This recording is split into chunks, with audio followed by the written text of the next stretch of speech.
Good afternoon. My name is Professor Gates. My name is William Gates. You can call me Professor. You can call me Bill. You can call me William. You can call me Mr. Gates. Whatever you find easiest. I'm fine with that. I'm just to get started. Like my name is Bill Gates, but that doesn't mean I can lend you money because I'm not related to the super rich Bill Gates. Okay, we have the same name, and he's a very smart guy, and he has a lot to do with computers, and I don't. But let's hope that I can help you as much as he is helping people.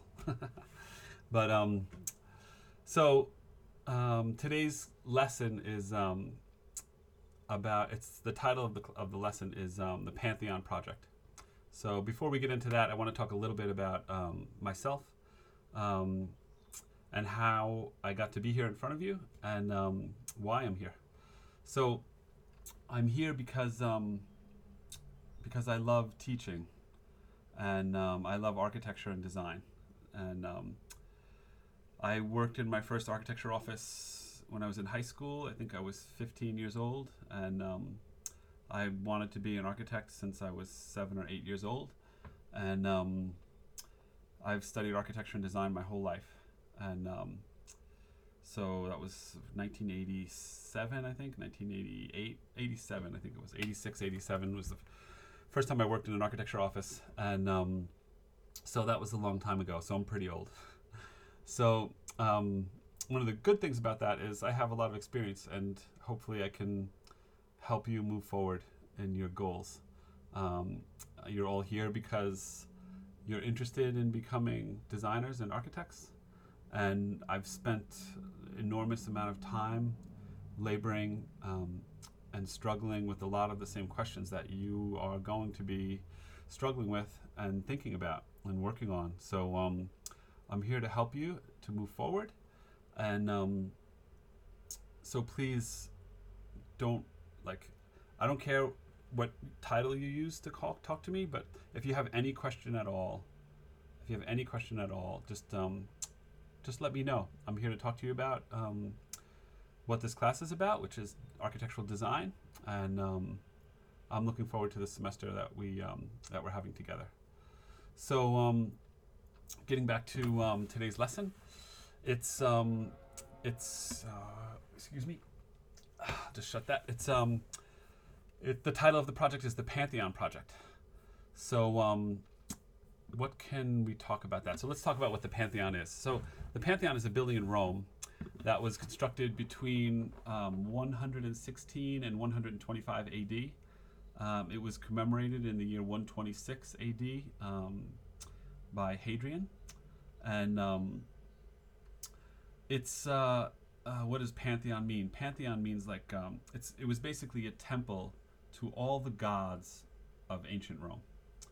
So the design of the temple is reflective of that. It's if you look at it in plan view, which is a view of a building as though you sliced horizontally through the space and then looked down at it from above, that's basically a plan view.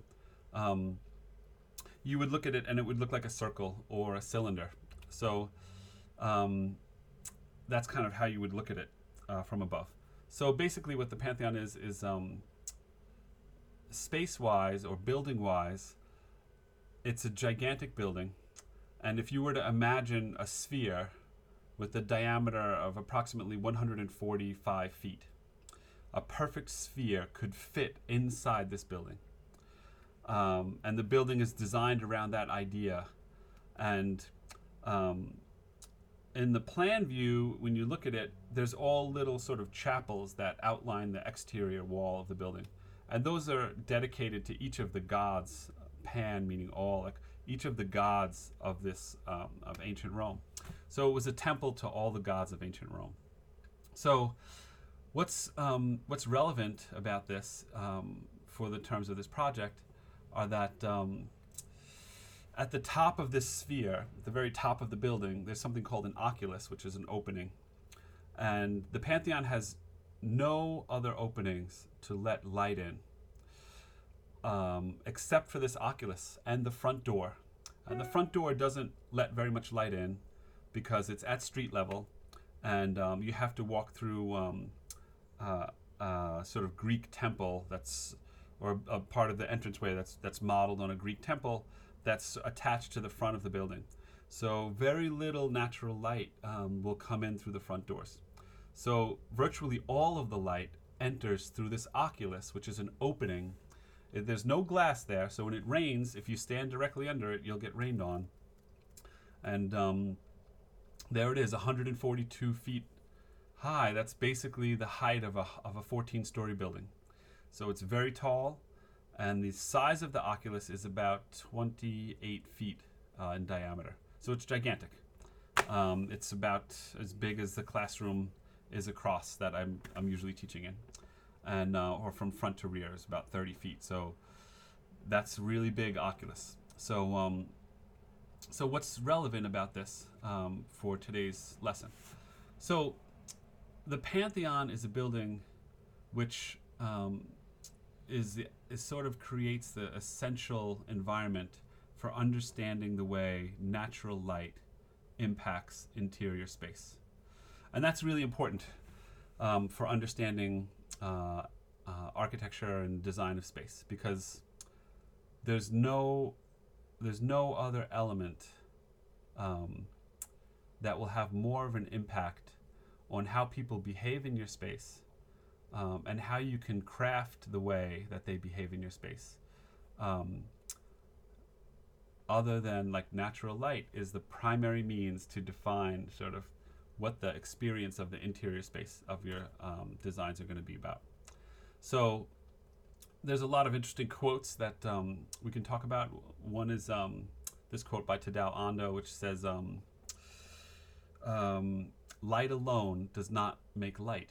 And that's a fascinating quote for me, because it means you have to have a balance between darkness and light.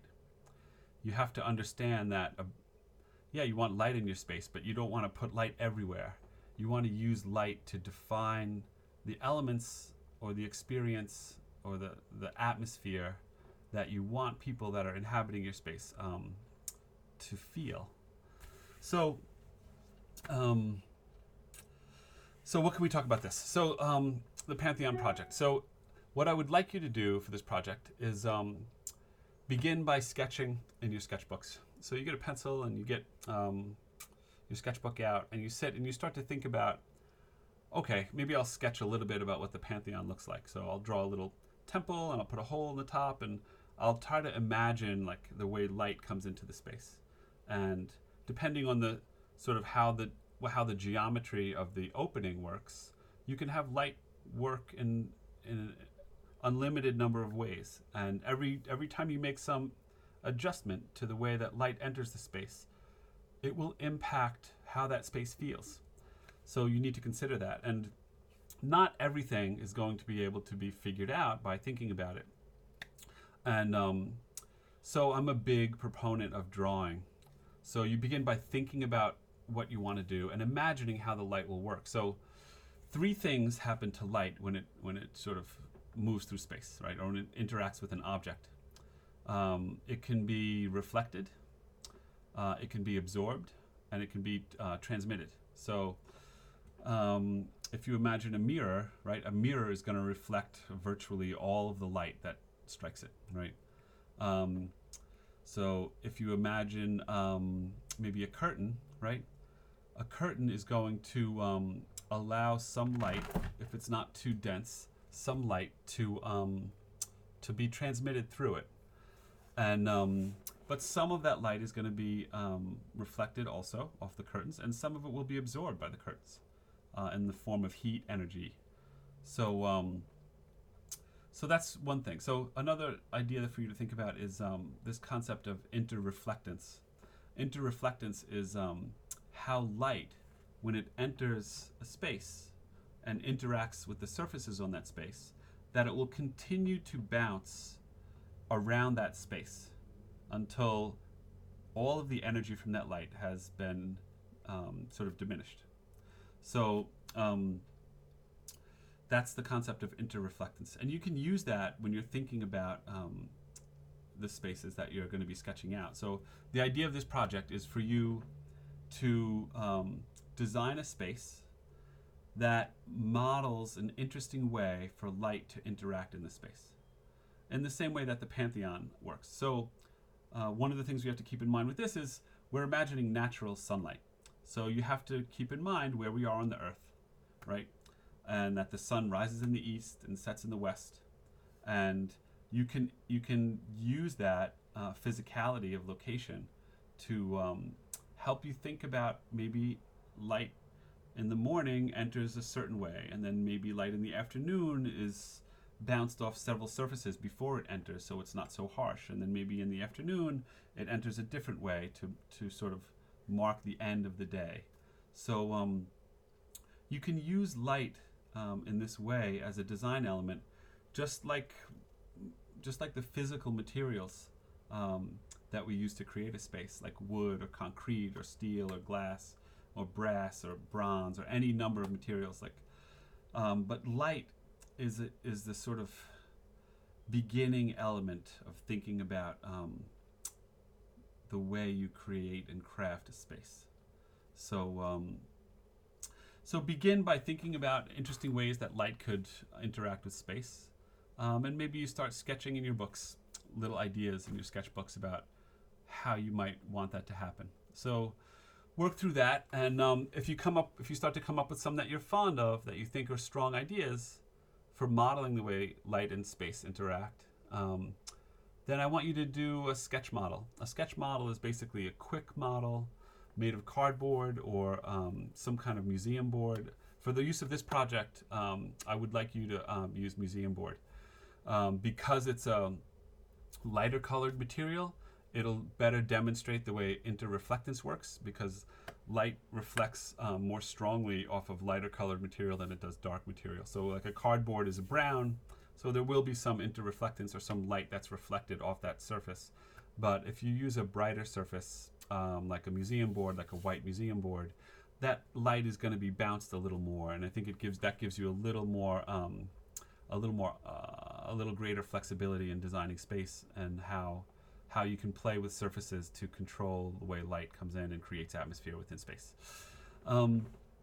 So what is some of the questions you can think about are what is the orientation of the space? Do you want to have an opening to the north with a wall outside of it? So when the sun comes up, it bounces off this wall and then light comes in indirectly into the interior space. Or there's any number of ways you can do it, but take orientation into consideration in your thinking. And so I would like you to do 10 sketch models. So it's a little bit of work, but I would like the models to show a development in your thinking. So if you sketch out some idea and you say, I like this idea, let me see how this works. So then you create a sketch model of it, and you see how that works, and you see the distance, and that way you're better able to measure the distance between the way you're thinking about light working, and then you create a model of it, and then you can actually model it. If you're in a room and you turn all the lights out, you can use your cell phone or some other flashlight or something to sort of model the way the sunlight would interact with the design you came up with.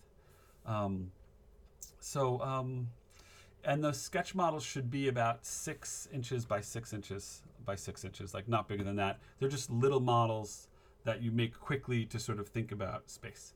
And there's a couple more quotes I'd like to read to you. One is, our human nature is profoundly phototropic. Men obey their deepest instincts when they hold fast to light. So that was by an artist and filmmaker, architect, sculptor, and educator by George Kepes is his last name. Kepes. So what does phototropic mean? It says human nature is profoundly phototropic.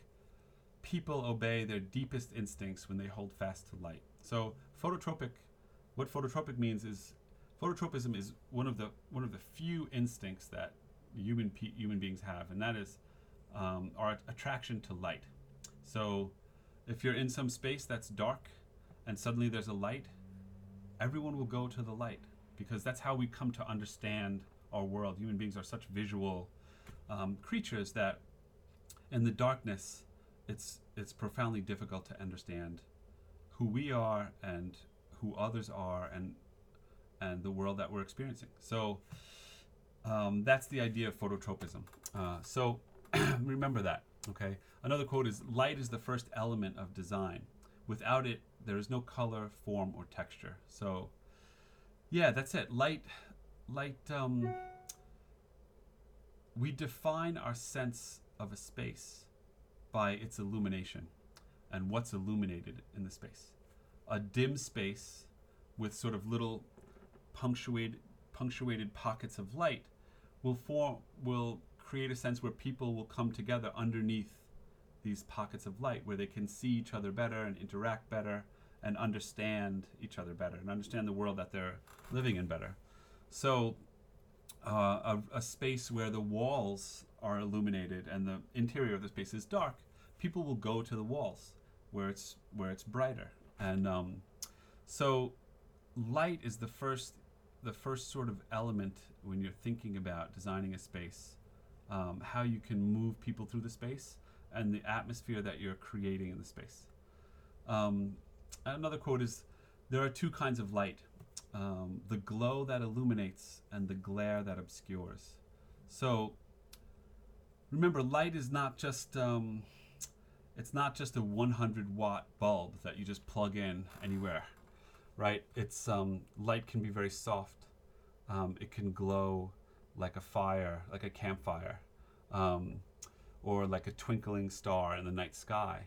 It can be a soft light, or it can be a very harsh, glaring light, like if someone's coming the opposite way on a highway and they have their bright lights on, that's the glare that obscures. So think about the way you want light to work in your spaces, and think about how you would use light in these spaces. And just the idea is to come up with interesting ways to do it. And there are numerous examples of the way light interacts with space. Online, you can look that up. So just to recap, begin by exploring the interaction of light and form on interior space, right? Think about the Pantheon. You can look that up online so you have a sense of what that building is about. And you know what, let me tell you a quick story about the Pantheon. So because the Pantheon is such a seminal building in the history of architecture, it was important for me to go and see it, because one of the things you'll learn as you become more educated in architecture is that it's one thing to look at pictures of pictures of a building in a book, and read about the book and read about the building and watch videos about it, but nothing will give you a better understanding of a building than going to see the building and moving through the space. There's no substitute for that. It's like reading a book on swimming. And if you read a book on swimming, yeah, you may, in your mind, you may say, "Oh, I can swim now. I read this book on how to swim, and I'll get in and I'll kick my legs and I'll rotate my head and I'll move my arms back and forth and pull the water down, and I know how to swim now." Like nothing, there's no substitute for jumping in the water and trying to swim. Just like there's no substitute for going to see a great building that has been around for thousands of years or hundreds of years, like that has stood the test of time, and great thinkers and architects go back to these spaces again and again. So it was important for me to go there. So when I went there, I knew a little bit about the building, and so I wanted to get there before the sun rose. So I got there really early, got up before the sun rose, and got to the building, walked around the Pantheon, and just waited for them to open the doors. And then when the doors opened up, I went in, and it was just a breathtaking experience. And I spent several hours there, basically the whole day, just watching the way the light would change when the sun was, when it was a blue sky and there was no clouds obscuring the light of the sun. This sort of powerful shaft of light would shine through the oculus like a laser beam and just light up one portion of the interior space. And then that light would, because of interreflectance, that light would bounce off and reflect the entire other space. And then sometimes when there was clouds, or clouds would come in in between the sun and the Pantheon, like suddenly there would be this soft general illumination of light that came in through the oculus, and then that shaft, that laser beam shaft of light that was like powering the light inside the space, disappeared, and then you just had just a general glow of light within the space.